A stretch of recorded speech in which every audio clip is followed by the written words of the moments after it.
కాబట్టి ఇప్పుడు క్రీస్తు యేసునందున్న వారికి ఏ శిక్షా విధియూ లేదు. క్రీస్తు యేసునందు జీవమునిచ్చు ఆత్మ యొక్క నియమము పాప మరణముల నియమము నుండి నన్ను విడిపించెను. ఎట్లనగా ధర్మశాస్త్రము దేనిని చేయజాలకపోయెనో దానిని దేవుడు చేసెను.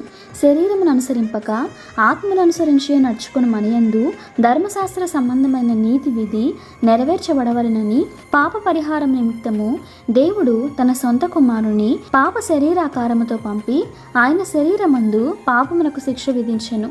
శరీరానుసారులు శరీర విషయముల మీద మనస్సునుంతురు, ఆత్మానుసారులు ఆత్మ విషయముల మీద మనస్సునుంతురు. శరీరానుసారమైన మనస్సు మరణము, ఆత్మానుసారమైన మనస్సు జీవమును సమాధానమునై ఉన్నది. ఏలయనగా శరీరానుసారమైన మనస్సు దేవునికి విరోధమై ఉన్నది.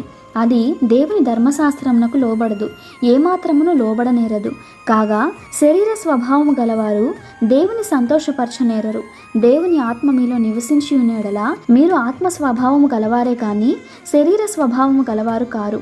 ఎవడైనను క్రీస్తు ఆత్మ లేనివాడైతే వాడాయన వాడు కాడు. క్రీస్తు మీలో ఉన్న ఎడలా మీ శరీరము పాప విషయమై మృతమైనది గాని మీ ఆత్మ విషయమై జీవము కలిగి ఉన్నది.